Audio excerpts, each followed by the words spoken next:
All right. Welcome to another episode of Idiocracy Talk Radio. I'm Dr. B. We got Jelly Canceled, a.k.a. Josh, the guy that changes his name like everybody else changes their underwear at least once a day. And we got Matt.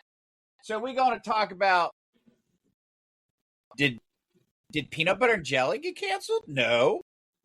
Might be another jelly, maybe a little bit of a roll. We'll see. WNBA craziness. We've got, amazingly enough, the first communist/socialist has been elected to Congress. Congratulations, Michigan. You good luck with that. Anyway, talk about that. We're going to talk about possible lawsuit to the WNBA for their bullcrap continuing. We're going to talk about President Trump. We're going to talk about a lot of shit. Stay tuned. And Bengals. Huh? Who dat? And Bengals. Who dat? And the Bengals, yep. Fantasy football and much more. All that and more on this episode of Idiocracy Talk Radio. Radio. It's idiocracy, but you gon' see the value and respect though when you talk with me. So come on, baby, walk with me. It ain't a topic that the crew can't touch. Share our views and our vibe. What we hide, it ain't much. This ain't bluffs, this the crew, yeah, we got it. Share our thoughts and our views, you can't stop it. Said this ain't bluffs, this the crew, yeah, we got it. Idiocracy, tell us what's the topic, yeah.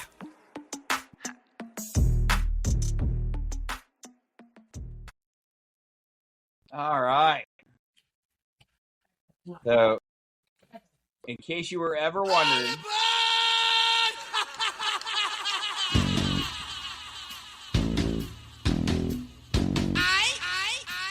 yes, that's right. We are jumping on the crazy train early, baby. So, we're going to go ahead and jump in real quick here. So, Josh, your name currently is Jelly Canceled. I'm going to let you tell us why, and then we're going to talk about this a bit, because I'll be honest with you. I ain't going to. Go ahead. Why is your name Jelly Canceled, Josh? My name is Jelly Canceled. I don't know why I spoke like 5 different languages there. I don't know. You were trying to be But AOC. anyway. You were trying to be AOC at one of her conventions. Exactly. Where she doesn't know what language she speaks. So, You guys know what gender she is. Good old Jelly Roll. I'll show her what Last gender she night is. was on the Jimmy Kimmel show and made some disparaging marks towards President Trump. Did he though? Calling him a fat pig, saying Jelly Roll has lost to Trump, aka because he lost that much weight. Some other disparaging marks. All while on Jimmy Kimmel, so you know how that goes. Is Jelly Roll gonna face the Bud Light cancellation from the conservative side? I hope not. Are they gonna get the Nike treatment? You know, all these companies that ended up doing something stupid and lost a shit ton of money. Is this the end of Jelly Roll? Is he canceled? So did you actually watch the clips on what he said? I just watched what was broken down on different clips. So first of all, I'll be honest with you. The only thing that I have on here is, Jelly Roll, shame on you for going on Jimmy Kimmel. That's the only thing I have a problem with. Other than that, I still like Jelly Roll. I still like the message that he presents. I still like how he, as a performer, how he does things. The fact that, God forbid, he said, so first of all, they showed a bunch of clips of Trump talking about people being fat, and he's like, I don't talk about them being fat. And he goes, well, that's calling the pot calling the kettle fat, Then he talks about how President Trump weighs, according to doctors, approximately 250 pounds, and he's like, well, I've lost 300 pounds, so I've basically lost the president. I'll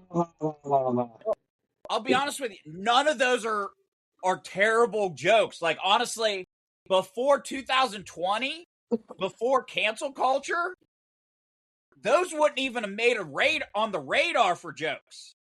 Those wouldn't have been on the fucking blimp for any discussion because, I mean, let's be honest. The only time, like Trump, he gets on there and he'll talk about, which it's true most of the time, but he's like, I will never call a woman a fat pig except for Rosie O'Donnell. Like, I mean, big fucking deal. Like, if we start as conservatives getting butthurt about those little minuscule jokes like that, like the liberals do, our country's fucked. No, hold on. So, like you said, I watched the whole first opening act, which was a 12-minute clip of it. And guys, what do we say? Same thing. What we say when we make fun of the other side. It's just a joke. Right. Okay. Like he's taking over for Jimmy Kimmel the whole week, doing the late show. That's what he's doing. Jimmy Kimmel's on vacation, I'm assuming, or something. But so he's on there for the whole week. So he just did a 12-minute, like Jimmy Kimmel would do, opening, like a little stand-up thing. I mean, it was cornier than corny, you know what I'm saying? So it wasn't like bad shit. He wasn't throwing like insult for insult at the president. Guess what? He is. He's fat. He's getting an extra 14 pounds, as they said, since he's been in office. Getting fatter. He's getting stressed. Watch out for his health. It's all good. It's funny. But at the same time, Jelly Roll, everything was corny as fuck. So everybody's taking it the wrong way. It's just a joke. Don't fall for the left side propaganda. Don't. Right. Stay true to who you are. Laugh. Have a good time. It's fine. Shit happens. To me, it's over with. I thought it was just funny for a little bit. It was one of the cornier fucking intros into fucking Jimmy Kimmel because Jelly Roll's not a fucking stand-up comedian. He's a fucking singer. Right. So I think, you're right, Matt. It was all jokes. This guy's a stand-in for a week. Who do you think writes the jokes? Jimmy Kimmel's team writes the jokes for the show. All Jelly Roll is doing is doing his job and reading off the teleprompter. Well, if you read it, you're supporting it. But again, these are not jokes that should be like, oh my God. Yeah, that's my point. That's why I look, a lot of the conservatives, they're just upset because he was on Jimmy Kimmel, the Jimmy Kimmel show, making fun of Trump, just like Jimmy Kimmel does. And this is the same guy that was cuddling up with Kid Rock. All these big American names when he was first coming up and praised meeting President Trump. And now he's making fun of the president. So I think that's why a lot of people got upset about the whole thing. And like, oh, we're going to treat him like Bud Light. We're going to treat him like this, blah, blah, blah. I mean, if you want to, that's sensitive. But that, to me, you're just falling for the trap for the left side. That's it. They trapped you. They baited you and they trapped you. Perfect example. Okay. Got me a package, certified package the other day from the White House.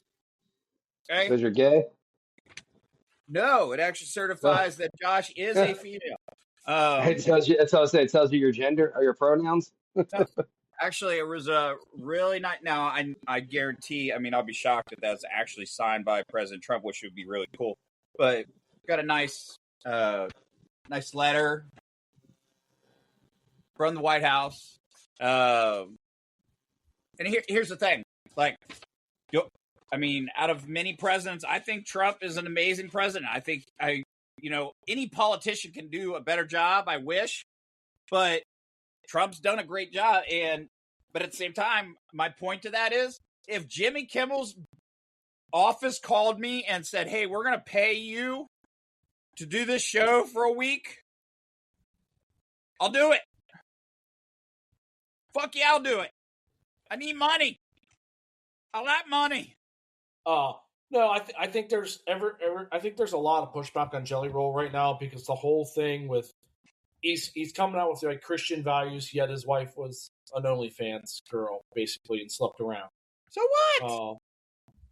It's against Christian beliefs, dude. No, it's not, because God took one fish and fed many.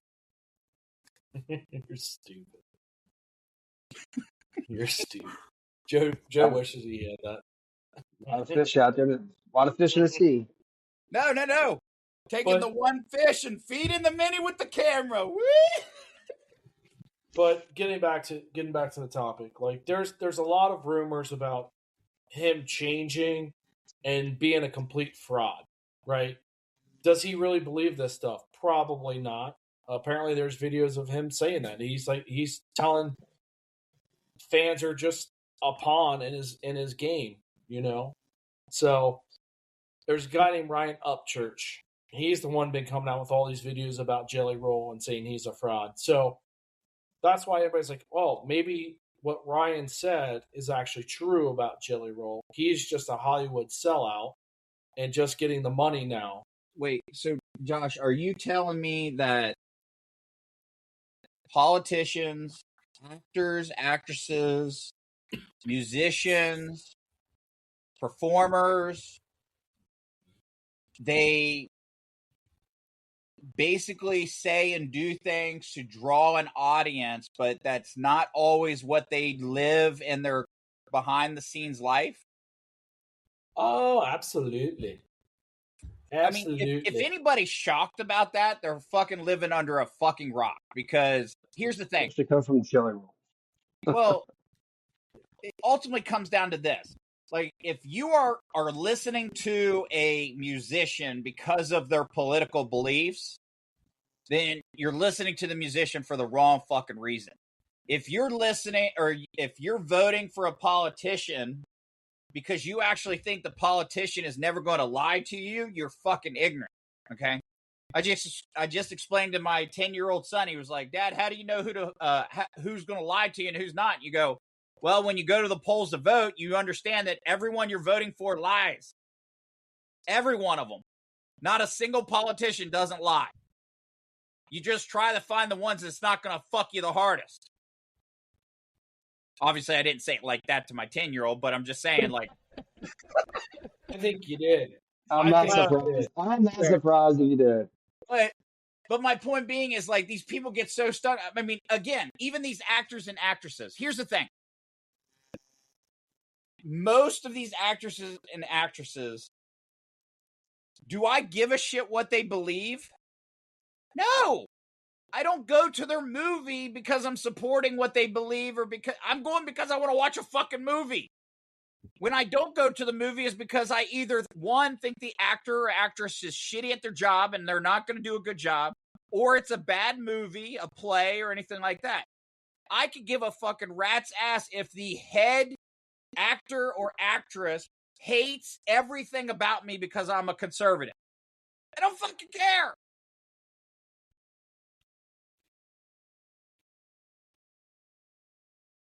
Gotcha.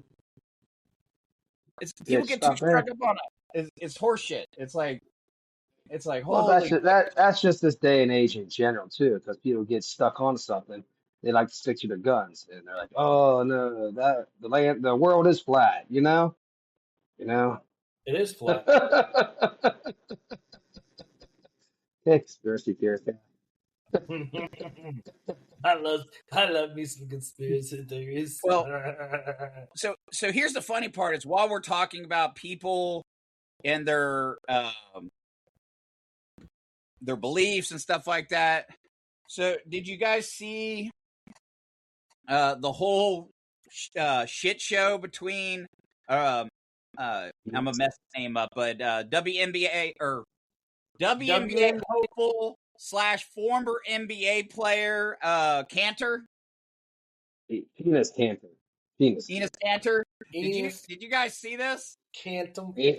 Freedom Cantor. So he got thrown out of a game. All right. Best fucking thing I ever seen in my life. I've never seen somebody get so fucking pissed over like 4 words. Like but the thing is, the Chicago Sky person I guess there's a timeout or whatever, something was happening. And then she just saw him because he was standing up in the air. And he's wearing a shirt that says, my noun is woman. Noun. Oh no. No. It says woman, noun, adult, human, female. Oh, that's what it said, yeah. That's it.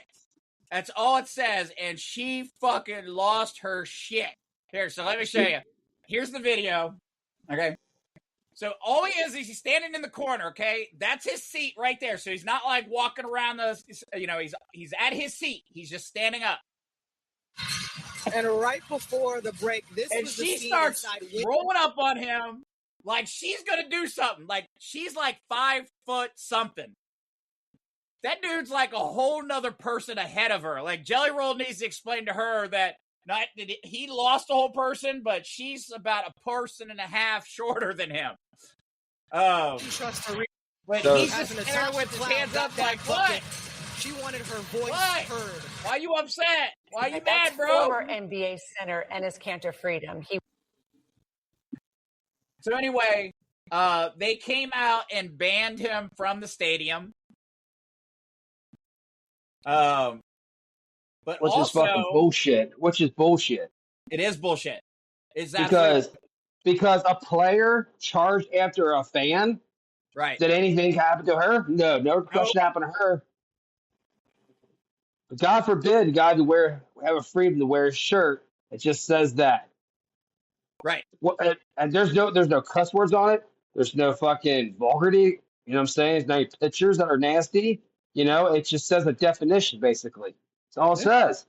And he gets tossed from a fucking goddamn game. Plus, he gets kicked out for life. For what? It's bullshit. That means that ticket sales dropped $50. Jesus. Right. You know those floor seats are like $55. It's just so sad, dude. It's like, I'm glad someone like that fucking standing up for himself like that and does shit like this. You know? Also, what came out is apparently, so they have already notified the WNBA that they are to maintain all paperwork and all records for the pending lawsuit. But the WNBA has officially came out and said that Kanter and White are not eligible to participate in women's basketball per the league as of Monday. Okay? But they did not change any of their definitions about who can participate. They just said these two individuals are not eligible. So even though per their definition, because one of the things it says in there, and Kanter does a great job of explaining, they go, well, he goes, look, I'll follow the rules. He goes, but the rule says that all you have to be is someone that identifies as a woman. And the talk show host goes, so are you transitioning? He goes, no, that's not what it says. It says identifies as a woman. He goes, they're like, so are you identifying as a woman? He goes, right now, yep, I'm identifying as a woman. Why not? So the funny thing is behind that, Kanter knows a couple people in the G League, which is basically like the AAA of fucking basketball they want to come up and he knows like I said, 7 or 8 players, but a total of 15 from what he said, wants to come up and play for the WNBA because the WNBA, you can make almost $1 million now in the fucking WNBA now with contract. And in the G League, they're only getting paid, I think, $50,000 maybe, $45,000, something like that. You know, and cheapest contract you can get maybe is 6 digits in fucking WNBA as a bench player. Fuck, everybody should be doing it then. Fuck it, you know. The whole G League should be doing it. Well, I think you got that, and then you got the one guy too from one of the European countries. That's the French dude, the French guy. Yeah. Oh no, they said that he's still eligible apparently. Oh, let him do it. I'd love to see it. He's still eligible, even though it's a dude. So I actually might watch the game just to see how stupid it looks. I mean, I'll be honest with you. I will watch it so I can see a fucking player make 60 points a game. I hate to say is I don't know how many times the WNBA can just continue to kick itself in the face week after week after week lately. Instead of concentrating on the women actually playing basketball, all it is, it's all political shit. It's not even about the women playing basketball. It's not about basketball anymore. It's just a fucking dyke league. That's all it is. So, yeah. That your Nike commercial? This is AI. I know. The team's called. Look at the team name. Trans. Yep. So, I don't know. It's so we have. This is the funniest shit. This is how contradicting this world is. Joe, please pull up the good controversial ad that just was released. So we've got a professional league in this country that cannot define a woman. And no one's getting canceled, no one's getting anything because you got two sides of the political spectrum going, oh, this is this, and the other one's, oh, we like this, this, and this.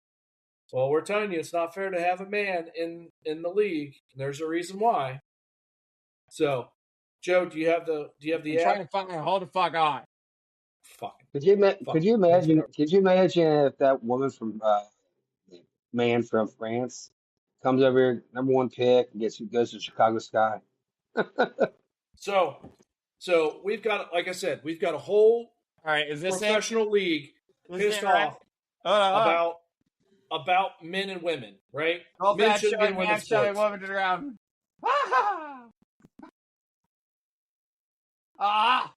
Okay, so here's the thing. How do we know that they portrayed that person is identifies as a woman or is not a trans woman that was actually a man? We don't know. We're assuming. So we're going to get outraged because a man just hit a woman. But we've got professional leagues that can't define a woman. Make it make sense. Now, Good and Callaway are getting a shit ton of backlash for the guy hitting the woman, knocking her down, saying, "Don't touch my club."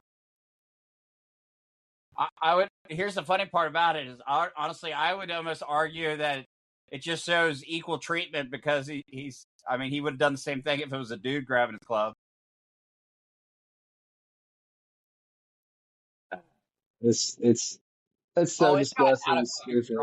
Like, I'll be honest with you, I absolutely pray that they put in history books this exact moment in time, exactly how it is, word for word, so that people 100 years from now can look back and go, holy shit, the world was fucking full of stupid fucking people. Or at least, I'm sorry, actually, I can't even say that. The Western civilization is full of stupid fucking people. Because I'm pretty sure I don't see any of these arguments happening in like Asia or the Middle East. Like, has anybody seen any arguments about what a woman is in those countries? No. Okay. No, because you know what happens to them in the Middle East. You get beheaded. Well, they drag you through I mean, in China in Thailand, they're. I mean, Josh knows. I think he went to China or Thailand once and saw a boy girl or whatever. But my point being, nobody fucking argues about what a woman is. It's always the Western civilization, because here's the thing. We have moved from common sense to, well, we got to make everyone feel good. We got to make everyone feel good. Except you. We don't have to make you feel good or you feel good, but everyone else. Everyone else. Yeah, the normal people. It's not normal no more. There's no new. There's no more normal reality anymore. It's weird. Right. It's almost like I was remember a Futurama episode where Amy and them are at this they're wearing these rings, and Fry goes, "Oh, why are you wearing those rings?" And she goes, "Duh, because it's stupid." And he goes, "But I think it's pretty cool." And she goes, "No, don't say that." And he goes, "Hey, did that guy say these are cool?" She goes, "No, he said they're stupid." He goes, "Cool." Like, it's just that fucking stupid of shit. Like, damn. Yeah. Like, man. It just blows my mind. And then on top of it, like, just talking about stupidity, while we're on the topic of stupidity. So, my son comes home from school today, and he goes, "Dad, they're gonna take everyone's recess away tomorrow." And I'm like, "Okay, what happened?" He goes, "Well, a couple students were talking when they weren't supposed to, and one student got out of line when he wasn't supposed to." And I was like, "So they're taking recess away from everybody?" He goes, "Yeah." So I give the benefit of the doubt. So I emailed the dean of his school, and I said, and his teacher, and I said, "Hey, I'm just looking for clarification here." I was like, "I need to understand what's going on. This is what was told to me by my son." So the dean writes back and says, "Oh yeah, to clarify, we have our SOAR, which is their expectations, which is a great thing because it gives kids a set expectation." And then he says, "Because they're in the 5th grade, we expect them to be the leaders of school." And I'm like, "Yep, I agree with that. Okay, great. Okay, we're on the same page here." And then he says, "We had a few students that were not following our SOAR expectations. So we're going to do a practice during the recess tomorrow. And for the students that didn't correct the issue, so basically they didn't say anything, then they're also going to be a part of it." And I'm like, no. I'm like, one, I was like, you don't get to do mass punishment. Okay. I was like, and I explained it. I'm summarizing here, but I told the dean, and he'll respond tomorrow because he's obviously not at school all day. But I was like, listen, I get expectation 100% that the 5th graders should be held to be the leader of the school because they're the oldest in the building. However, one, you cannot have mass consequences.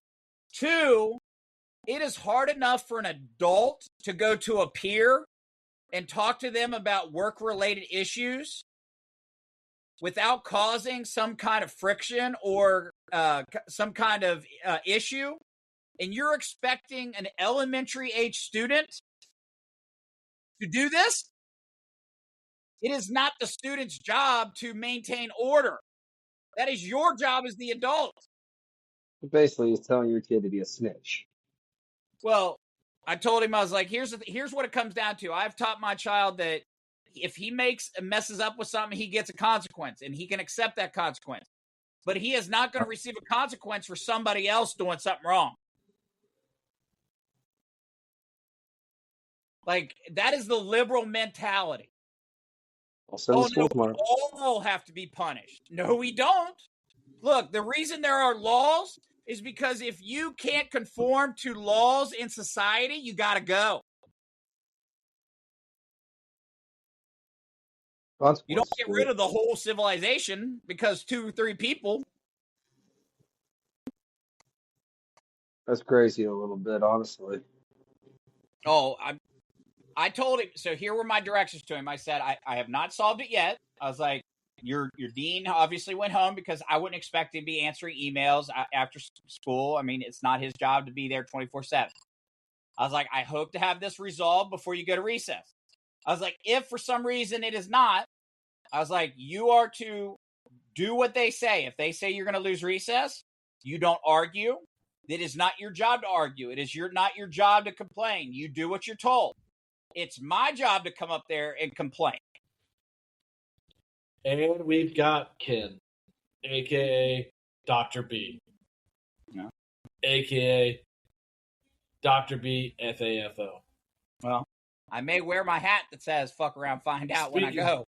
Speaking of stupidity in schools, yesterday at Oak Hills High School, there was a guy with a sign that said, "Women are property."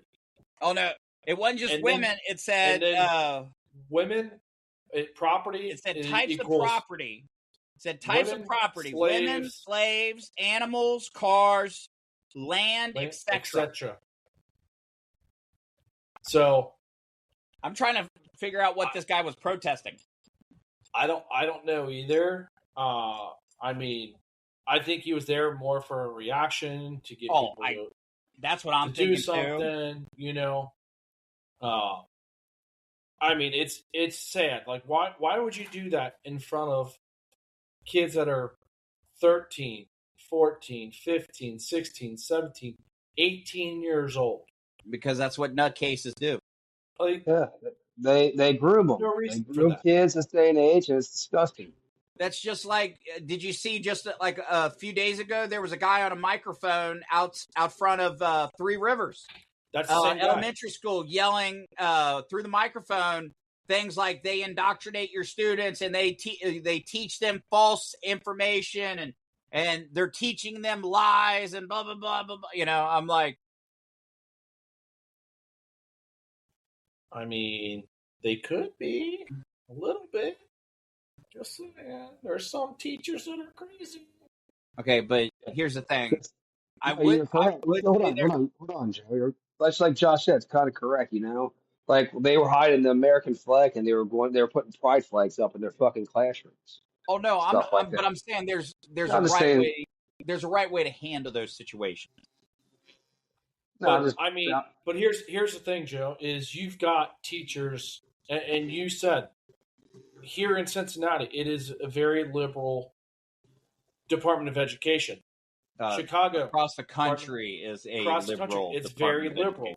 So the one of the things that they don't talk about is there was a guy that I can't remember his name, and he said, "Look, you'll have evil forces come in, and they will start indoctrinating your children. They will start spreading lies, doing all this stuff, right? All this different propaganda.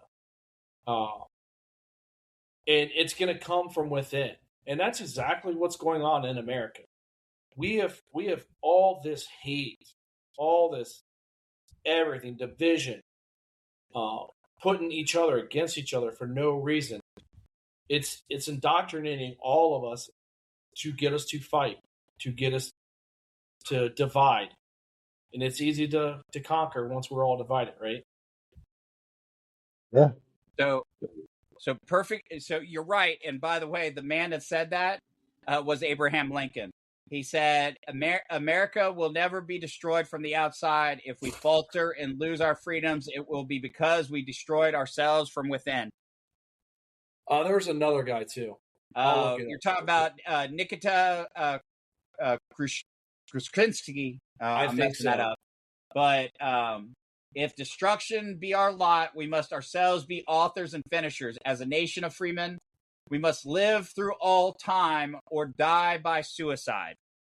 Meaning, and then, of course, the Soviet premier said, we do not have to invade the United States. We will destroy you from within.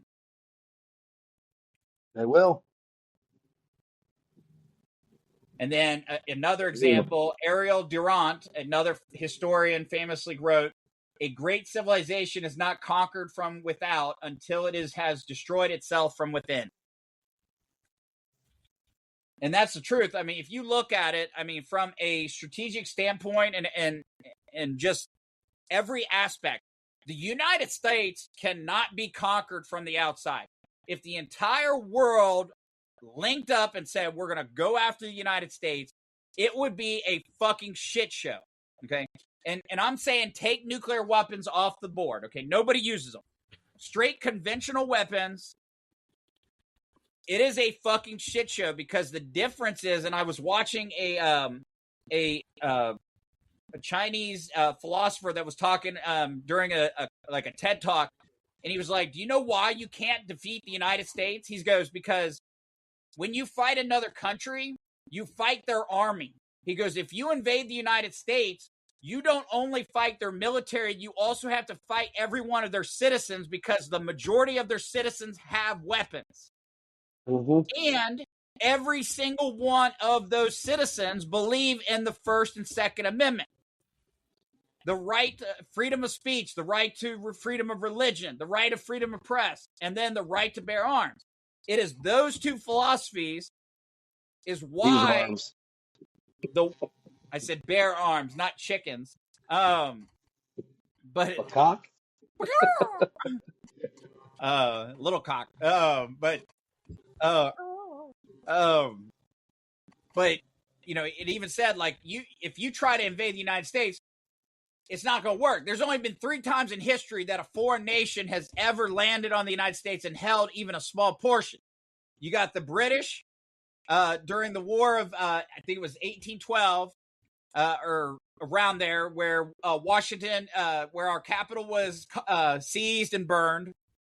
Then you have during the Mexican War, where one of the generals came up and attacked U.S. citizens in New Mexico, and then Pearl Harbor, where the Japanese, not attacking Pearl Harbor, they actually captured 2 small islands up in Alaska.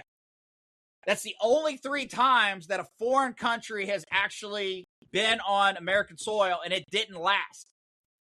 What's going to fuck us over is when we let fucking libtards fucking control our country and tell us that we can't even figure out what a fucking woman is.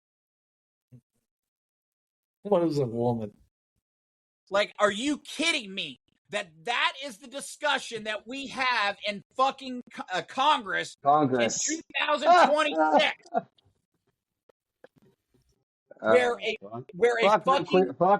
Fuck nuclear war. Fuck everything else. You know. I mean, it blows my mind where an actual, what's supposed to be an educated individual can actually stand in Congress and say, I can't tell you what a woman is. Are you shitting me? No. I literally learned the first time somebody took my diaper off when I was a baby and I peed out of my fucking dick, I knew I was a boy. We have to go back to Kindergarten Cop. Right. Yeah. I mean, it narrows it down in 20 seconds. Boys have penises, girls have a vagina. No, like, right there, problem solved. Guess what? I have now identified what a woman is. You know what, though? Fucking a kindergartner can tell you what a fucking woman is. Well, and that's just I bet Matt can tell what a woman is right now. The funny thing is, if you look at it like these, I mean, you got these parents, these kids and stuff that unfortunately we're going to have so much more mental health issues in this country because of parents forcing their kids to be something they're not. Oh, well, you know, little Johnny, he liked to play with dolls, so we told him that he might not be a boy, and he got confused, and so we just said, you decide what you want to be, and it's like, well, maybe he was just a little boy and wanted to play with fucking toys. Well, what if little Johnny's playing with the Ken doll? Because Ken doll usually technically doesn't have a penis, so. G.I. Joe didn't have a penis. G.I. Joe didn't have a penis. G.I. Joe's not naked either. They had a little bulge.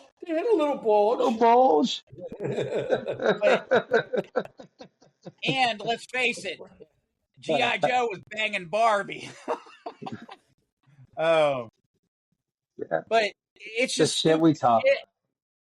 But you know what? Stupid shit like that makes us get topics to talk about because it's how stupid it is. But you know what? I would rather talk about other things and actually be thankful that we no longer have to discuss the extreme stupid. But unfortunately, you're right. It's not going away anytime soon. And there's just topics to talk about. Well, not only the topics to talk about, but because people truly believe it.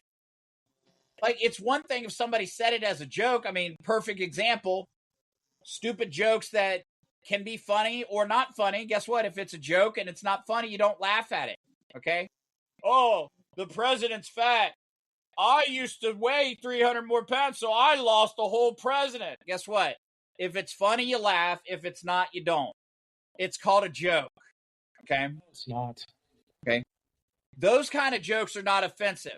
The kind of jokes that get offensive where people need to actually be upset about is the ones when you got these fucking liberals that are making jokes about like Charlie Kirk being shot in the neck and him dropping down, dying in front of everybody. Like, that's the kind of sick jokes that you go after somebody for. Jelly Roll making those jokes, guess what? I guarantee you President Trump's like, okay. I'm still skinnier than Rosie O'Donnell. Maybe. And I got less facial hair. She's on Ozempic.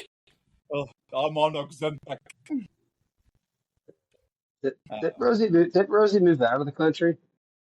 Yeah, thank God. I begged. Hey, did you get your senior pictures done? No, we still gotta do them. Still gotta do them. Are you gonna wait till you graduate? Gosh. What was this? Is there any more information on this guy up at Oak Hills protesting? Like, did he get banned? Did he get out? Or they couldn't do anything because he was on public property. He was on the sidewalk. You can't do anything. As long as he didn't do anything, and there's a cop there and school officials there right next to him. As long as he's not saying anything threatening or being vulgar or anything like that, and he's staying on public property, there ain't shit they can do to him.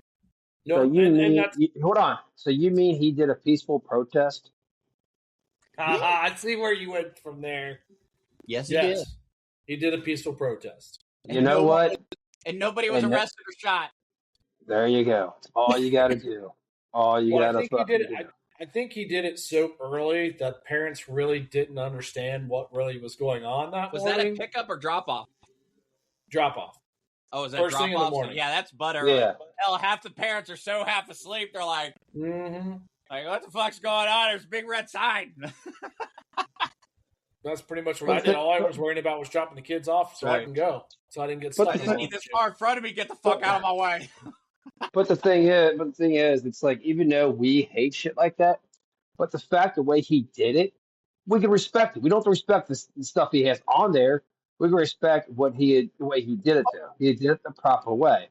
No, and I know and that's the American way. Handled it perfectly too. Well, and that's just it. Is unfortunately, I told my wife the other day, I was like, you know what's funny, and I showed her the picture that you sent us of the guy sign, and I was like, unfortunately, I can't be upset about this guy protesting this, even though I don't agree with him at all, and I don't think that his message is great. I was like, he's doing it peacefully, and guess what? If he can do that peacefully, I can't get mad at him when I've got people over here that are protesting that if you've got genitalia between your legs, you're not the same sex as somebody else. I'm like, so you can't get mad at him.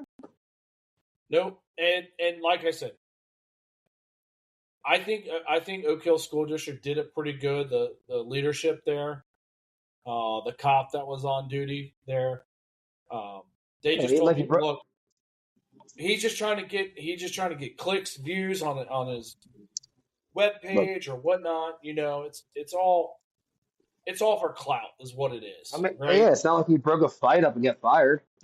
Exactly. But it sounds like he fucked up because I didn't see anywhere on his sign like follow me for more.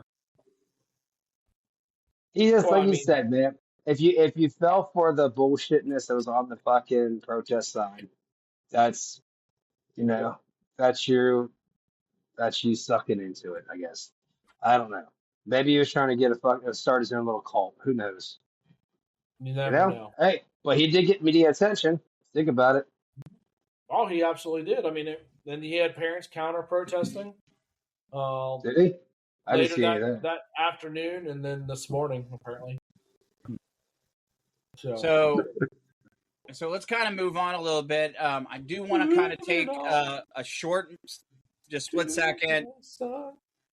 Prayers to friends and family that were affected by the loss of not one but two great individuals that did a lot in the world of entertainment. Obviously we know that was there three? Three. Who was the third one?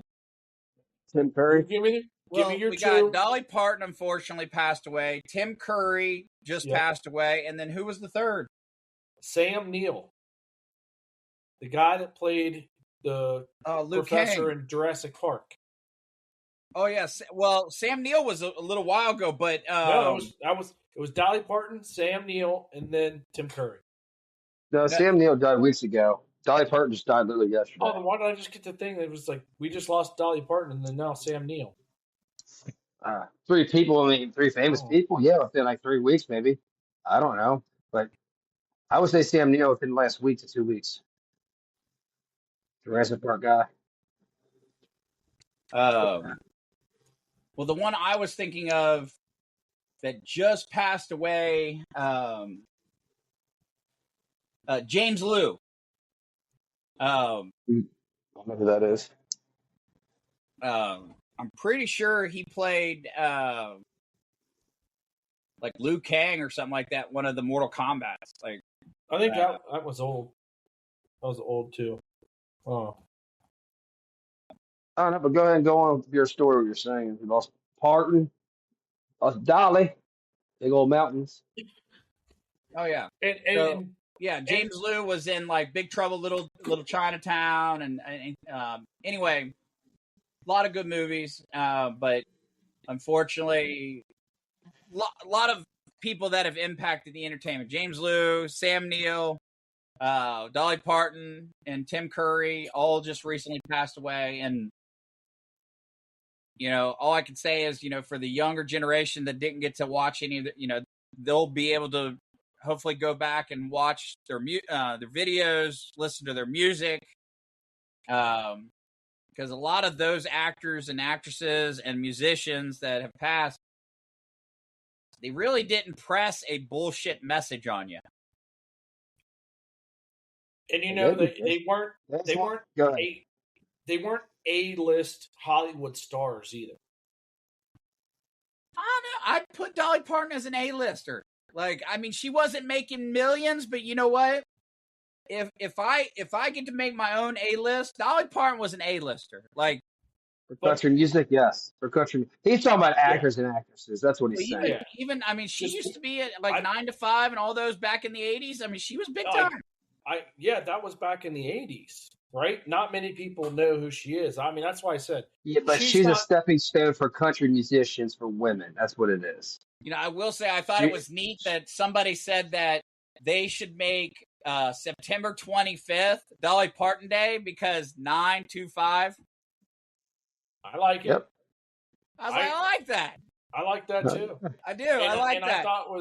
I thought it was great that Trump recognized Dolly Parton and ordered flags half-staff.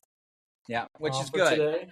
See, that's what I'm saying. Like I mean, whether you like the man or not, like he understands good people.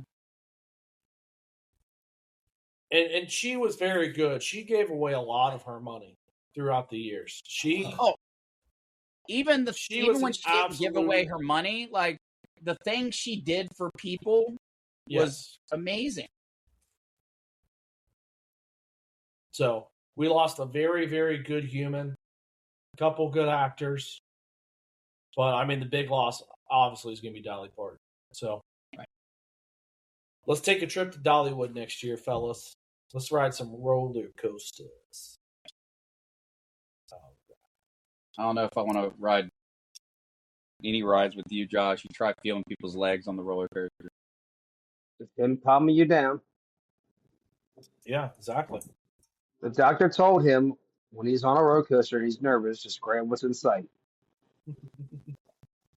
Sometimes it's a snake, sometimes it's not. Trouser snake. All right. We're done with this. Let's go to the Bengals. Let's talk some football. Let's give the people what they really want instead of the political bullshit. Let's give them some WWE news. I'm just kidding. We're going to talk football. Well, first of all, so I haven't heard any updates, but it was a big scare this weekend for any Bengals fans / fantasy footballers because Jamar Chase got injured on a practice and he was limping off. Luckily, they reported that he stuck around for the whole practice. He didn't get carted off or anything like that. So he said that it was just a minor little tweak, but we pray that he's definitely all right because God help me, we need him. I want Jamar on there because he's definitely one of those weapons we're going to need to destroy people. Yeah, and let's talk about that. Let's dive into that a little bit with the fantasy football aspect, right? I had one of my fantasy football drafts, my big money league, as I call it, because people can spend anywhere from $50. I think we have increased it to $60 of the buy-in, and we do a dollar transaction. So money can add up. Can be anywhere from $700 to $1,000 for the pot at the end of the year. So pretty good payout. Drafting so early in preseason, right? You've got injuries that can happen in preseason that can completely derail your fantasy league if you draft early. I absolutely fucking hate drafting until like at least the third preseason game because I knew the fourth game the starters are all going to rest. We're good to go. Just go through a couple practice and then it's game day. Now, I mean, injuries are happening in practice all the time, but damn, I hate drafting this early. I'd rather be closer to the season. Your guys' thoughts on that? Well, I'm in 4 leagues. I might be doing a 5th league this year, but my leagues don't start Monday. So After the third preseason game. We come in agreement with that because the last couple of years, there's been some turns we don't like and stuff like that. So it's like, especially when you get the big money leagues going in too. So, I mean, if it's a $20 league, I'm okay with that shit if we draft now. I'm really not pissed off about that. But now some of my other leagues, I would say 3 out of the 4, they're $50 plus. So yeah, so we all came to agreement this year. We usually draft. It would have been last weekend because we usually do it around his kids' birthdays. He has all the friends over, and then we draft after the birthday parties. But he said he's tired of drafting with all these injuries. We're going to wait till after the third preseason game. And I was like, I'm good with that. Let's go. Yeah, I prefer to draft after. Brooksy, what's your thoughts on that? Oh no, I 100% agree. Like, gotta wait till after the 3 preseason games. Like, God Almighty, like you just never know. Like even though most of the starters don't see much field time during the preseason games, there's always that chance. Yep. Like, and you're just on that pucker factor the whole time. Like, oh my God. Obviously once the season happens, once season actually starts and the draft's already happened, people get hurt. It sucks. But those preseason injuries, you're like, especially when they don't count for you any points and you've already drafted somebody and you're like, son of a bitch. He got hurt in preseason. He's out all year. Right. He's out all year. Now I lost. I better find a fucking diamond in the rough. So what if he's one of your keepers too in the keeper league? That shit sucks too. Keeper league's a little bit different. I mean, you should have plenty of no matter what it is, players. Yeah. Drafting before the preseason games are done, I feel like is a nail biter, and it just adds that much more stress. That's why I'm glad both of the fantasies ones that I'm in with Josh are after preseasons because, like, God Almighty, like I can't do it. Plus, here's the other thing that I like about doing it after the preseason. Most of the teams have their depth charts pretty much set, so you know who the number 1's going to be, number 2. There's always a little flexibility there, but you know who your top 3 starters are for each of those positions. So when you're drafting, you can look at those things versus like, oh my God, am I about to draft a guy that's going to be 5th string? Like, Yeah, I mean, you just don't know when in them deep leagues. So, I mean, Usually if you're in like we're in the Yahoo one, and it's only 14 players we draft, right? So there's plenty left in the draft pool or in the free agent pool to start picking up, So, What about drafting online or in person? I personally love doing it in person with everybody. I think it's fun. You guys talk shit about each other's picks right then and there. Well, let's go back to your options before I get what you're saying before you expand on the fun part. Now, is it drafted in person online or drafted in person and with the board?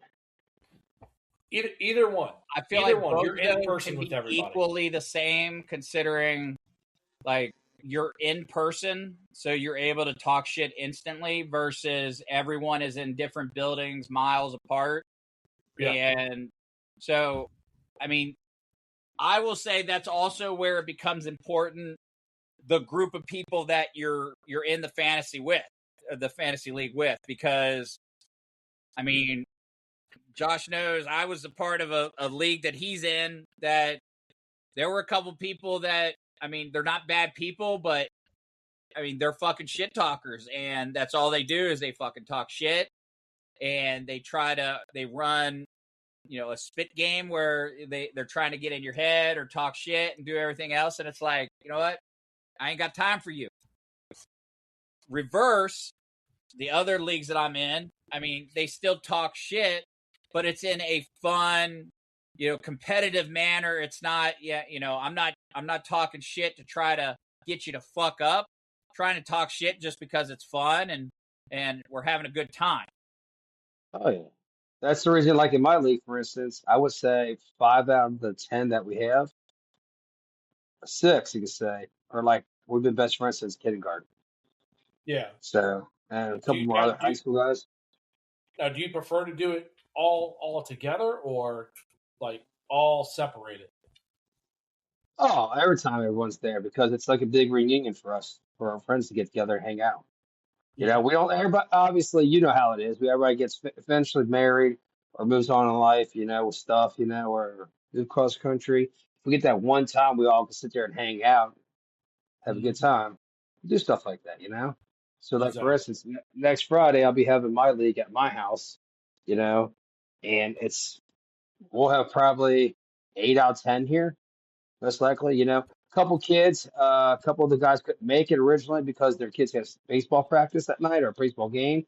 So I was like, fuck it. We're going to be here all night drinking anyway, chilling. Let's just start the draft at 9:30. So instead of 7. So are you guys doing a online draft or board draft? We'll do online draft because we have 2 fuckers on our fucking friends that fucking will take forever. We don't have a timer because then it auto drafts for them. So they fuck up. So that's the reason that's the reason we moved to the online situation. So for ours, we do one of them. The one I just did on the last Saturday is we do buy a draft board. So we buy a draft board. We all come together and we all draft our team, put the thing in. But we keep the timer for the first 7 rounds at 1:30, and then from rounds 8 on, then we drop it down to like 1 minute. So what do you do then? Just best available? Yeah. Yep. So, or they have to just hurry up, pick somebody and get it on the board. I mean, we didn't penalize anybody, but yeah, I mean, it's technically supposed to be next available, right? Yeah. I say if they talk, I say, what is that one of your big money leagues? Yeah. Then you should do $5 every time. Every 30 seconds is $5. They don't fucking put more money in there. That. Yeah. Or every second they take after the fucking minute and a half, it's $1. Yeah, I don't know about that one. I think money. Hey, for if you're late on your pick, if you're 10 seconds over, you got to put $1 in, or $2 in the pot. But no, I like that. I'm gonna bring that up. That's a good one. Not for the league I'm in. I'll say to fuck off. I can't even afford what we're going with. I'm broke as a fuck. So, I know you got to come. I think it's $50 for the one on Sunday and $25 for the one on Saturday. Start selling your books. Go up to Oak Hills in the morning. Have a sign. Most of them can't read. That's fine. Do a cassette tape. So I'm working on it. That's harder than you fucking think. Right. So we're in the draft. What number do you like to pick at? Honestly, I like picking 9 or 10. Why? Well, I like the snake effect. Okay. 10-man league. Well, usually there's not. I don't do. I really don't join too many 12-man league because you really don't have a good free agents. But it's just the snake factor, 8, 9, or 10 right there. Because honestly, you know what you're going to get with the top 5. But then just to see how people strategize after that, you can just kind of play off what they play off. You know, like for instance, yes, Gibbs number 1, 2, Bijan 3, Chase 4, Puka, and what's 5? Probably CMC or maybe. I mean, like I said, it could be. It just depends on how you follow your league. What are you strong at? My league? You can start 2 quarterbacks if you want to. Oh, So nice. do you go quarterback heavy? Do you not go quarterback heavy? It also just depends. So when it snakes back around to you, you just be like, okay, I'm just going to pick my 2 running backs and get that shit out. And the next round, when it comes back around, I'm just going to go receiver, and you're pretty fucking legit set. Or quarterback, however you want to do it. Yeah, I mean, to your point, you just got to figure out the scoring of that particular league and like, hey, what's going to give me the most points? So, like, if you're in that league that gives quarterbacks get a lot of points, your first 2 picks might be quarterbacks. It might be a Josh Allen, why everybody's getting a Bijan, a Puka Nacua, a JSN, a Chase. And that's the reason. That's the reason. Like, for instance, ours is a 2 keeper league too. Yeah, there you go. So a couple of them are out on the board right away. So you got 24 players off the board right away. So you're basically now you're looking at round 2.5 to the 3rd round. Yeah, you're doing the 3rd round. You're basically starting the 3rd round.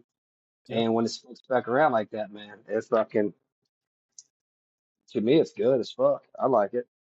Yeah. Joe, what about you? I think you got the 10th pick. You got the 10th pick in our 1 draft. Yeah, I know. I'm still trying to figure out how the hell that draft came the way it did. But I know. Louis got number 1. You got number 10. Right. I'd like to know how that fucking came out that way. Anyway, I digress. But it is what it is. But I mean, I'm not against like the 10th because, like Matt said, the snaking around. Like, I'm okay with that because I can get multiple players and 1 choice. At the same time, like I hate 10th because it's so far out there that I gotta wait forever for people. So I have to really think about what I want ahead of time, and have that planned so where I can snag them up ahead of the game. That's the good part, Joe. You gotta look at that because you already pretty much know the top 7 players out there. I know. Then after that, you just take what you want to. Well, what I'm saying is, like, there's definitely a lot of benefits to being number 10. Because honestly, if you think about it, you're kind of setting the standard because you get back-to-back picks. Right. And if you pick 2 running backs, you know what they're going to say? Oh, shit, we should pick a running back right now. Or like, for instance, if they pick like Chase as the number 3 person. Now, when it snakes back around, that guy's going to pick a running back up because he knows most of the running backs are good. The good running backs are gone right away. And then he looks at you and said, he picked 2 of them already. I might need to pick 2. So his 2nd and 3rd round are fucking based off of that, where before it comes back around, snakes to you again, you get your 2 receivers. No, I know, and I agree. And, I will also say, though, like, last year I think I was like 5th or 6th. I was right in the middle of the pack. And that's what I hate. That's what I hate. Huh? You hate being in the middle. You hate being in the middle? Okay. Anywhere from like 4 to 7. Oh, so you're gonna hate me. You're gonna hate me. I love picking between the 4th and 7th pick. I think that's the best statistical and analytical spots to be in fantasy football because they win the most between them picks. Hey, you got the 1st pick. Yes, the 1st pick absolutely is fucking. I hate it. It's trash. yes, you get the best player in fantasy football, but then you got to wait almost 20 picks to get your next pick, right? That's a lot of players off the board by the time you can pick. Yes, you get to pick twice. I get it. But over the years, the best player, have they been able to repeat the following year? No, they haven't. They haven't been able to repeat what they did the previous season. That's why you see different players leading in fantasy football points every year, right? So I like the 4th through the 7th pick. I like being in the middle. I'm kind of, I'm going to get a top tier pick, and when it comes back around, hey, maybe somebody 5 through 10 skipped out on one of the top players, and I got a shot to get them because they want to go in a different direction, you know? And I picked, my first round pick was Jamar Chase. My second pick was Justin Jefferson. I know last year he wasn't very good, but I don't think he had a quarterback last year. I think with Kyler Murray, I think he's got a quarterback. Oh, yeah. So he's going to get the ball a lot more. So I like that. And then my third pick came back around. I got the best tight end on the board with Trey McBride. He's been the best tight end the last 2 years. I see it happening again with that Carolina offense. Carolina's problem wasn't scoring. It was defense most of the year. They were able to move the ball and score. So I like my top 3 picks. I like being in the middle. And I also do like being at the 10th spot. Can I stop you for a second? What did Carolina have to do with the tight end? I said the Cardinals. Trey McBride. I know, but you said Carolina. I meant the Cardinals. Sorry. Okay. You're good. It was a C word. That's all I know. Well, now you gotta look at. I'm drunk. I don't give a fuck. Is McBride gonna be good again? Because he lost Kyler Murray. You got to remember, he didn't have Kyler Murray pretty much all year last year. They had Jacoby Brissett and some other guy. Yeah, but Jacoby Brissett isn't he sitting right now? Tight end. Use the tight end a lot. And he's your starter down there. So now if they go with Carson Beck, he played pretty good in preseason. He likes the tight end spot too. And he's a smaller quarterback.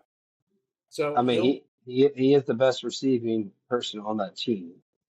I think the ball's going to go through Jeremiah Love a lot. I hate to say, if you actually look at the Cardinals' offense, they've got a pretty decent offense going, right? They got a top 5 tight end in Trey McBride. Marvin Harrison Jr., yes, he hasn't put up the stats that you expect, but he's a good receiver. Michael Wilson came out of the fucking blue last year, right? Became one of the reasons why people won their fantasy leagues, because they picked him up. I was one of them. I didn't win. I lost by 0.06 points. To the Yahoo League. Yep. Couldn't do we had to do the decimals. Fucking assholes. But I digress on that. But I know, but yeah, I think the Cardinals are going to have a good offense.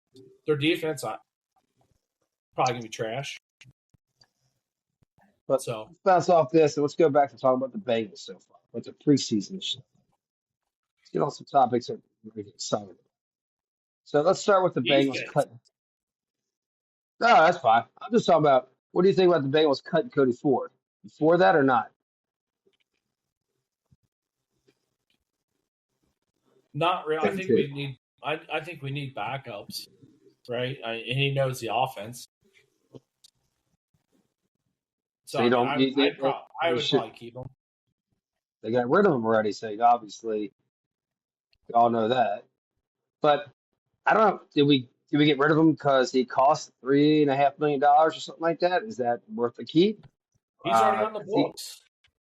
Huh? He's already on the books for this year. That's not all guaranteed, though. You got to remember, in football, you don't guarantee your signing bonus. You don't make if you get cut. No, I get that, but So we saved history. We saved almost $3 million by cutting them. Yeah, So for that this adds year. to I mean, I guess when the trade deadline comes up and you want to trade for somebody, you probably got to pay them a little bit more. Yeah, so I can see Cody that. Ford. No, if you go on the trade deadline, you trade for somebody, and Well, I think they're you going to need trade that somebody money. right now. Well, right now, what they're talking about is you got Chris Jenkins Jr. You still got TJ Slayton. They don't BJ Hill coming back healthy now, and with Jonathan Allen and freaking Sexy Dexy now, you got a big ass fucking defensive tackle room. And who's going to get all these snaps? You know, Jenkins, is he a trade bait? I mean, he's a second rounder, hasn't really done anything, and he's going into his third season. He's young. He's a defensive rotation piece. So you trade him for a linebacker. You trade him for offensive line depth. You know, I mean, the one thing I do want to say is I do not want to get rid of that Langdon guy. God damn, that dude's been a fucking monster. Coming out of the Naval Academy. Robinson. Is it Robinson? I thought It's Robinson. Yeah, he's supposed to help us out with the offensive line too by playing goal line fullback for us. okay. Yeah, I mean that dude has been absolutely a fucking monster on the defensive line. And that's what I'm looking at, man. I mean, like you got is it Dexter McKinley, and you got Jenkins who are going into their third year, and they haven't done jack shit, honestly, from my perspective. So right now, pretty much Jenkins is trade bait. Yeah. And the other guy, Xavier, I can't even remember his damn name. Xavier McKinney or whatever. McKinley's basically gone. He's cut. You know, I would try to trade either one of those. And you got Robinson, who's up and coming. And I would not trade Slayton for shit because that is another fat backup. He's making almost $5.5 million, but you solidified. You keep fucking Sexy Dexy fucking loose for every game, and you bring that fat bastard in with fucking Jonathan Allen, BJ Hill. You got a fucking hell of a defensive tackle room. You got veteran leadership all over that fucking in depth. Yeah, and like the Bengals defense, they played pretty fucking well. Like even the backups have played well during preseason so far. This is the first time under Zach Taylor they're going to have a winning record in preseason too. Well, I'll be honest, I'd give a rat's fucking ass if they go 0-3 in preseason or 3-0 in preseason because that means dick. But what I will agree with is that our our backups, our depth is looking pretty solid this year. I was like, and that's what you need. I was like, you know that your starters are going to come out and perform, but the problem is you always need somebody to step in to give them a break, or if somebody, God forbid, gets hurt, you got to have that person that can step up. And we've got that roster right now. Like that's the nice part. Like I have confidence in our roster that we have people from first on deck to all the way to fourth on deck to be able to step in and do their jobs. Well, you got confidence at every level, is what you're trying to say, basically. The only one we don't have strong confidence is linebacker. That's it. I still am worried about that offensive line. That's fine. You can always be worried about the offensive line. That's fine. Yes, I agree. Linebacker concerns me too. Like that's, but I also will say I know that the people in the linebacker position are capable. I just need them to be consistent, make the right reads, make the right decisions, not get burnt where they shouldn't. Just tackle the fucking football players. Oh, that's the other part. Like, Jesus Christ, can we do something about like learning how to fucking tackle? Like, I don't know what the hell. Like, I hope to God they worked on like this is the proper way to tackle somebody in any kind of football game, but especially in the NFL where these guys are basically Mack trucks driving down a fucking highway and you tapping them ain't gonna do shit. Oh, getting that big fucking Sexy Dexy in the fucking middle right now of the Jonathan Allen. You know what? Nice. I mean, those two people together are in top 5 over the last 5 years on the most pressures on the quarterback. They're top 5, both of them are. I think And Dexter Lawrence is 3, and Jonathan Allen's 5. I think it is. and And guess what happens? those linebackers don't have to worry about fucking up the middle no more shit now. Go ahead, And, Josh. and guess what happens when you have two good defensive tackles being able to pressure up the middle? It's what it's going to do. It's going to Double make the team. quarterback step up, and that's perfect for the edge rushers to come in and finish the sack. Right? That's what you want. You want it funneled up in the middle to be taken out. It's also going to give you double teams on Dexter Lawrence where you get your one-on-one matchups on the outside, so they fucking can do their job. You know, and having a 4-man rotation, hopefully Stewart comes back, he's healthier, and that defensive line and Cassius Howe, I can't wait to see that fucking dude, honestly, man. I want to see him start, honestly. So do you know the most double team defensive tackles in the NFL last year were? Top 10? Maybe top 5, I think. Maybe. Most double teams? Yeah. Who got double teamed the most is what you're saying? Yes. I want to say Dexter Lawrence. And? Jonathan Allen? Yes.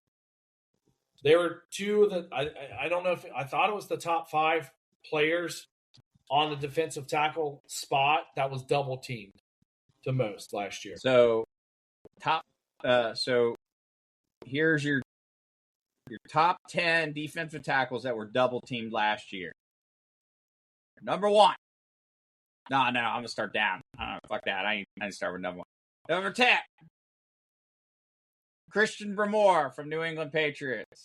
Number 9. Leonard Williams, Seattle Seahawks. Number 8. Cameron Hayward, Pittsburgh Steelers. Number 7. Calais Campbell, Arizona Cardinals. Number 6. Jeffrey Simmons, Tennessee Titans. Number 5. Chris Jones, Kansas City Chiefs. Number 4. Quentin Williams, New York Jets / Dallas. Number 3. Vita Vea, Tampa Bay Buccaneers. Number 2. Jalen Carter, Philadelphia Eagles, which have faced an approximately 59 to 79% of his interior snaps were dealing with double teams. And the number 1 most double teamed pass rusher of the NFL from the New York Giants, Dexter Lawrence. There you go. So I was wrong. So Jonathan Allen's out of the top 10. So Joe, what's the percentage rate of his pressure versus the next guy? What's the difference? Like, was he 66% to their 50? 1 and 2? So Dexter Lawrence was almost 65% of his time. Jalen Carter was 60%. Okay. And then Vita Vea went down to 55, almost 59%, and then it goes down from there. Gotcha, you're fine. But still, 65%, you're talking, 6 out of 10 times that the ball was snapped, he was being double teamed. I like that. It gives a chance for fucking defensive ends to fucking do their thing. That definitely opens up some extra opportunities right there. And you know the last time the Bengals had a good defensive tackle like that? Who was that player? Geno Atkins. Future Hall of Famer. 3rd round pick out of Georgia. Oh, Geno. Great player, great guy. I met him at our at one of our stores. So very nice. Set him up with some service. Very cordial. So great dude overall. I felt like I felt like should be a Bengals Hall of Famer. I felt like when he was on the Bengals, we ran into him so many fucking times. Didn't we run into him at No, you're talking about the other one. You're talking about Demet Pecco. Oh, it was Pecco. Great dude. Yeah, great dude too. Yeah, another great dude, but it was just funny. Great kept running into him everywhere. Yes. Quit following us. Hey, all right. So, gonna shift gears because I want to end on a stupid note. So Target is in the news again. Yeah, explain this to me. Target. Old Target. So in case you're wondering, Target decided that they were going to pull a Halloween costume because unfortunately they felt that it looked too much like blackface. Now, I'm going to show you. I've got images up here. One is the actual costume, and the others are actual blackface photos from back in the early 1900s, late 1800s, but also the original Jim Crow photo that they say looks similar to this costume. Anyway, I'll show this, and then you tell me why they're fucking stupid. Here we go. Right there. Is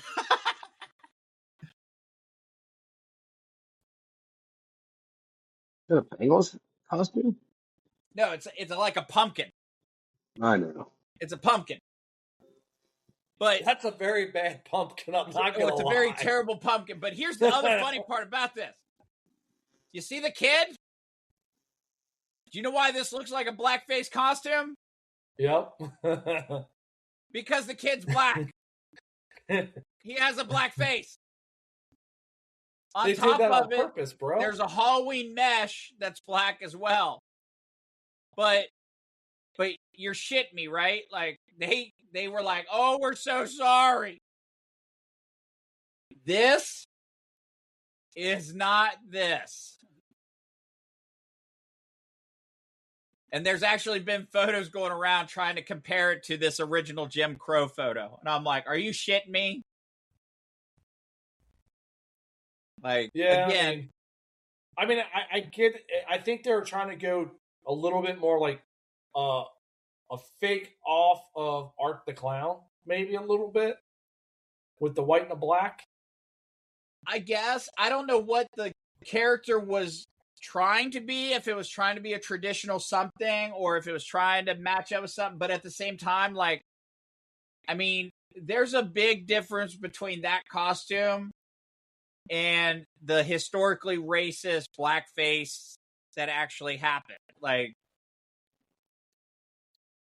I don't know. I feel like people get butthurt over the stupidest shit nowadays. Yeah. Duh.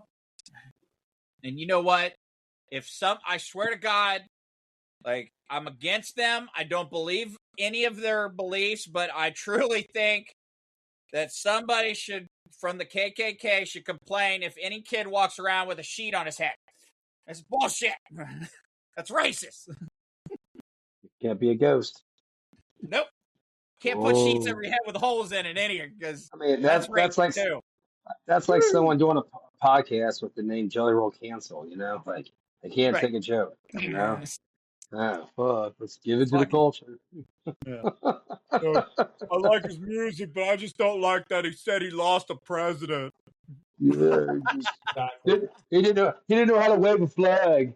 Oh no, that's the funny thing. I've seen Jelly Roll play do the national anthem and wave the American flag. Like, I want to cancel that one guy that was on that podcast and he was trying to do all those different accents and everything like AOC does during her speeches. You know, one minute she's Southern, next minute she's got Hispanic, and then, you know, it's like, make up your mind. Make up your mind. Then I want to jump in on top of Joe and do a conspiracy theory thing. That's what I like. Cool. Yeah, let's do it, baby. Do it. This is where you play the Twilight Zone song. Exactly. All right. Two things before we go, guys. Two things, just real quick. First one is I just read this. In 11 days, in 11 school days, the first 11 days of school, North College Hill students has had 11 expulsion hearings already. That's one per day. Somebody's getting expelled from North College. You know what's funny about that? You work there.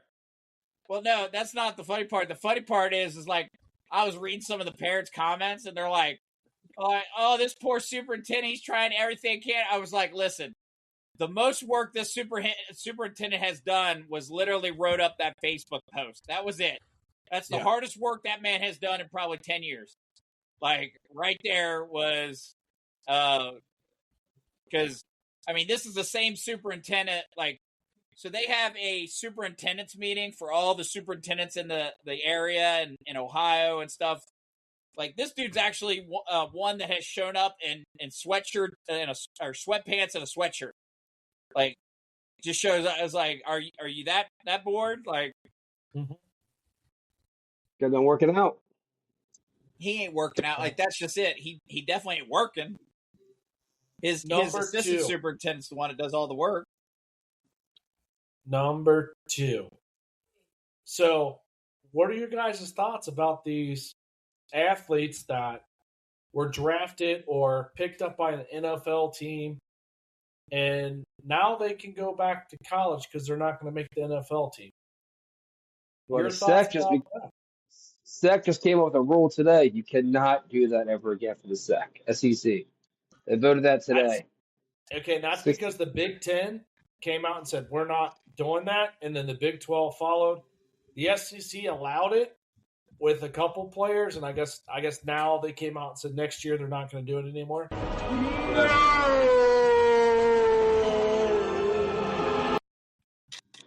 Honestly, I don't even know what happened. Was he a good tight end, or was he not good at all? So I really don't know. Was he undrafted? I mean, he played with Lane Kiffin and Ole Miss. I don't know if he was drafted or not, but it doesn't sound like he's going to make the team. He's going to be a cut casualty. So who did you say he played with? The Browns. Ole Miss. Lane Kiffin. These nuts. These nuts. So now the kid's going to LSU, where Lane Kiffin is at. So everywhere Lane Kiffin goes, shit starts coming up. It's kind of weird, just saying. But okay, that's all I had to say. Hold on. So I don't think he was drafted at all, because once you get drafted, you get an agent. You cannot go back to college. I've always known that. Well, you got to remember, the judge came out and said, "Hey, we're going to allow some players to get the 5th year eligibility." The problem with that kid was he went to go get his 5th year eligibility, and the NCAA denied him. That's why he went to the NFL. Well, there's so many things going around too. Just like UC and X up here, they got a guy. They got a guy for each team who's trying for their 5th year eligibility, and it's going back and forth. I think if you filed in federal, you can't play. But if you filed local, you could play. I think something like that. I don't know the exact system. I have to research it. Filed with what? I don't know. Like, if you filed with the federal, the NCAA, there's every district's different. I guess. Like I said, I have to look into it. But if you file federal, you cannot play. But if you file in a different system, like this, I guess, local district, you can play. I don't know. I don't know how it's going exactly. Here's the thing that kills me with these rules and stuff. Like, okay, no rule system is perfect. In this instance, like, if there was nothing written in the rules that says that they can't come back after not being drafted, like, if they don't meet the criteria of being like, nope, you can't come back, let them come back. But during that, before the next year's draft, you adjust the rules, you make the adjustments needed so that this doesn't happen again. The only thing I would say is, because COVID is what did it all. I would say if between the year of 2020 and 2022, if one of those years affected your 5th year, then you're eligible for a 5th year. Unless an injury happened, unless you were redshirted or an injury happened. That's the only two difference I would say differently. If not, you play your 5th year out and you're done. Simple as that. Well, that, and I also think they need to maybe put in the rules that if you declare for the NFL, then you're not eligible to come back to college football. So NBA does that. You can declare yourself to the NBA draft, but if you're not drafted, you can go back to college. I think the NFL should allow that too, similarly. Because if you don't get Agree. drafted, that's why I think this tight end didn't get drafted, but he got asked to come to minicamp or something like that, or to camp. But he figured he's always tight ends ahead of him. He knows he has a chance to go back to college to make NIL money to pair. That's what it is. That's all it is. He's going back to make NIL money. That's where it really is. At the end of the day. I like them. So that's what he's going back there for, basically. And help Kiffin out in his first year. So, Going for the Munsies. but it's like that's just like you saying it's contradicting a little bit because, like the G League, for instance, like I said, they make what $50,000, where they can make almost six figures if they play for the WNBA because they're going to call themselves women. Yo. Yeah, but it also makes sense that example, like, what's one of our teams that is one of the basically one of our lower, I'm bad with baseball, but one of the teams that basically our players go on and they play that the Major League Baseball can pull them up to the majors. AAA. Okay, so AAA. They make Say farm system. Just say they farm probably system. make $50,000 a year, if that, right? I think they make a little bit. They make like 100,000 or something.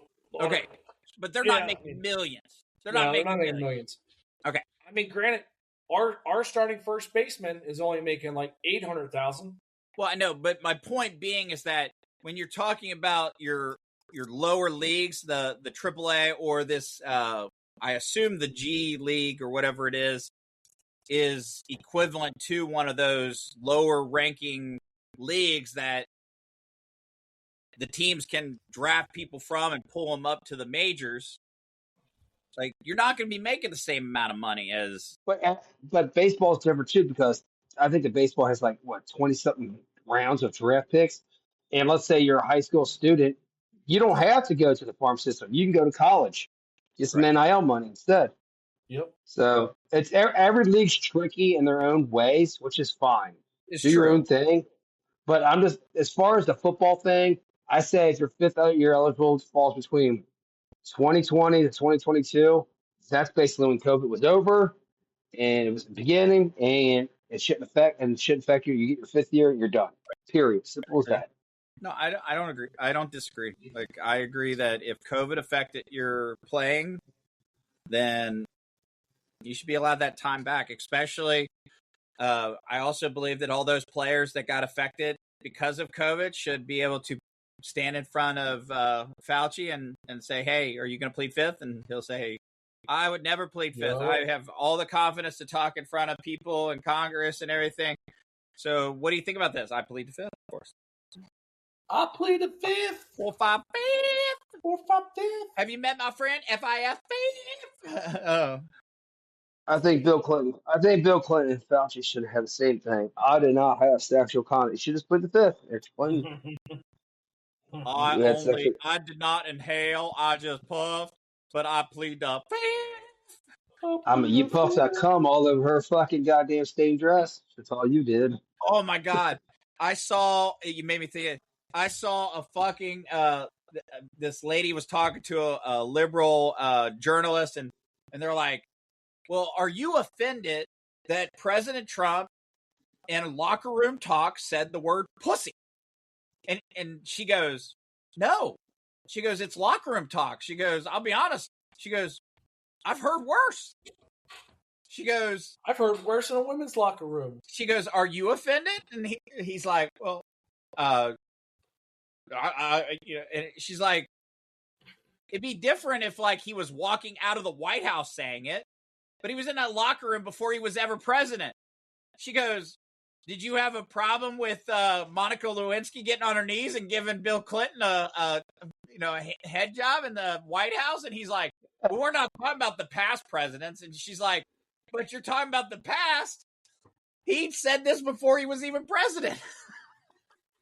Crazy. And it's just like back in the day too, when fucking women reporters would walk into locker rooms. You know what is in a locker room full of fucking 53 grown ass football players?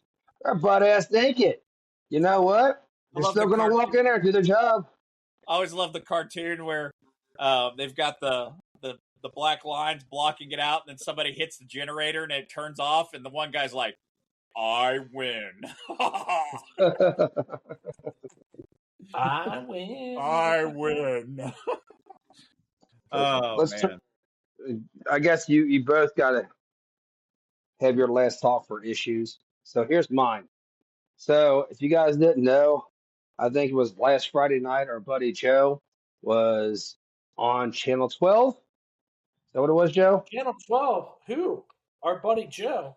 Is that Dr. Thursday? I think it was Joe, Thursday. Yes, I was on our Channel 12.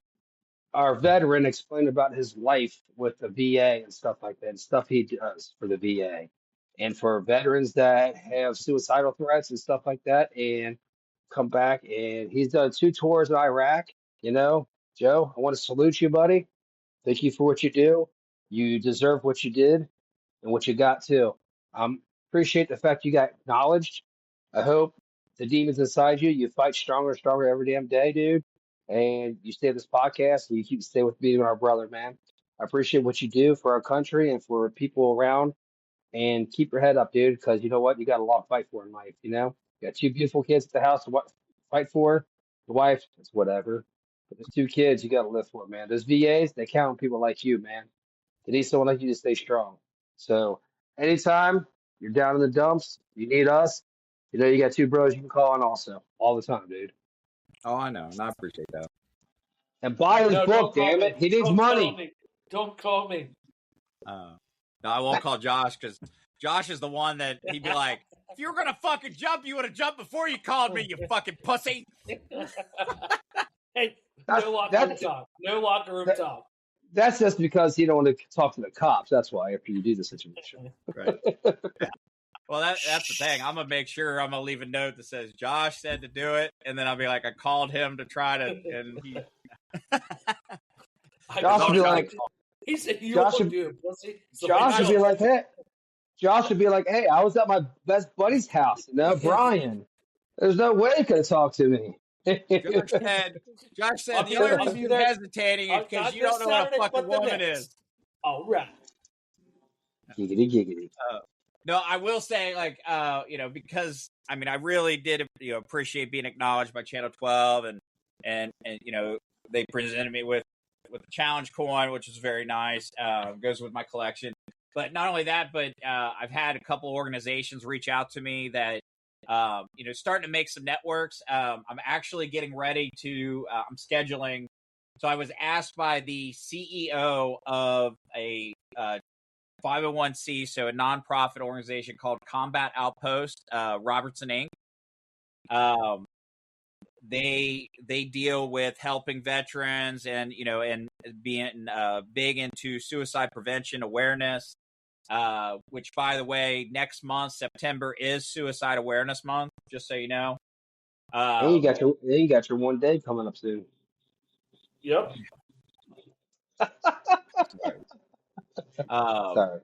But they asked me, so I'm going to be on their podcast talking about my experience in the military, my book, and all those things. And then, you know, what's really nice is, you know, as you guys know, the next 2 weeks is going to be big. So September 3rd is my hearing with the Ohio Department of Education, where I get to listen to their lack of evidence and bullshit because they have nothing. It's funny how they have been able to hold my license from being renewed for 2.5 years with no evidence at all that shows that I did anything wrong, and I literally am able to pick it apart. It's going to be a field day, and the only reason that they will uphold anything is because the system is set against me.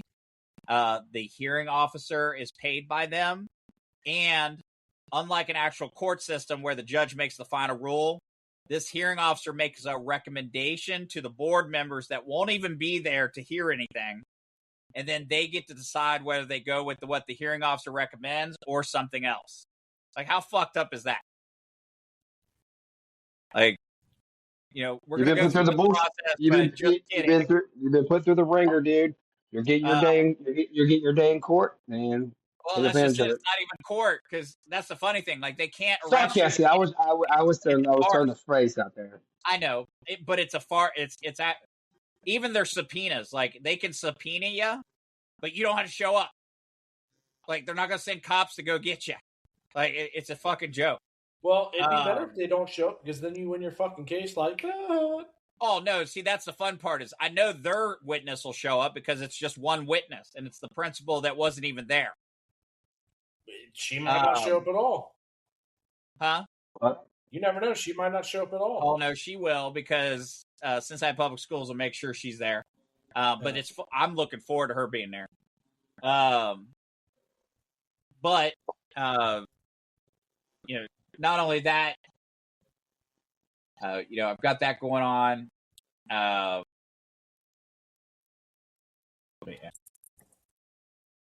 Bengals opening day.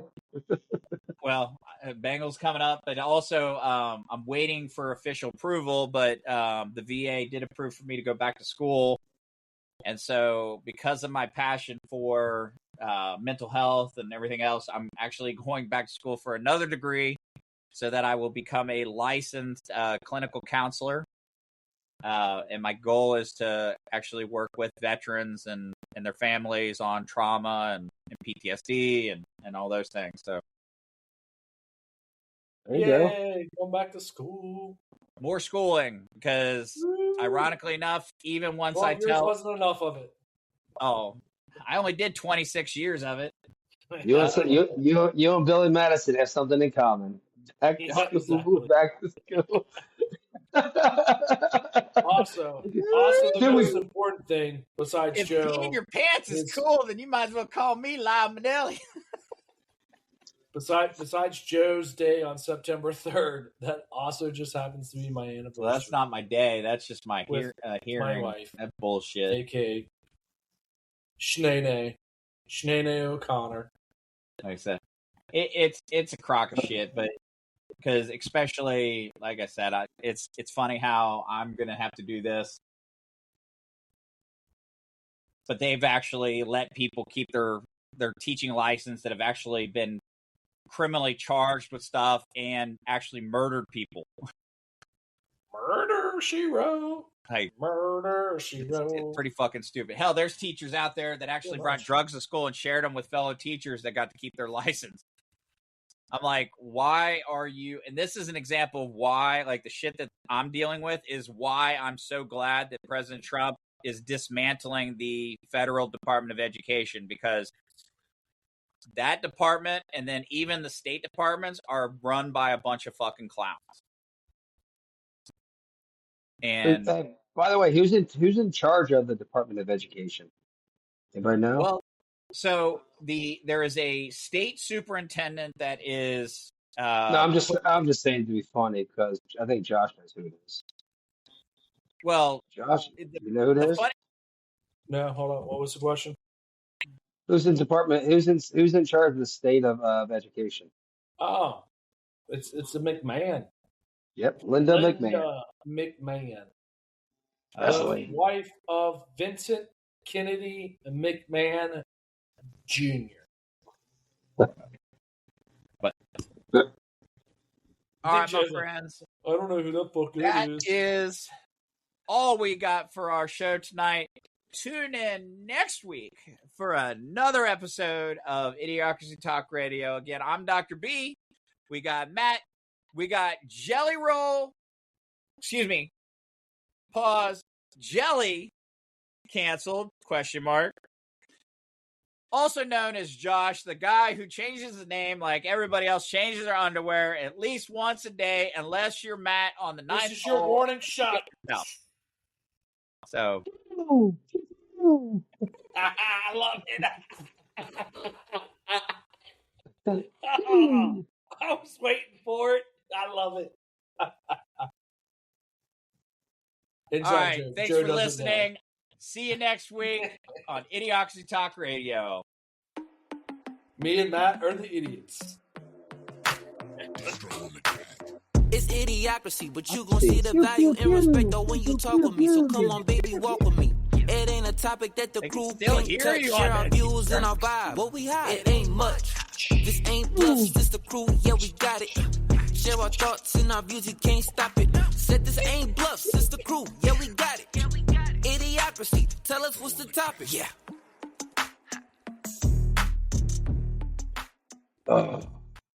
Did I get the lightsaber sound or what? Beautiful.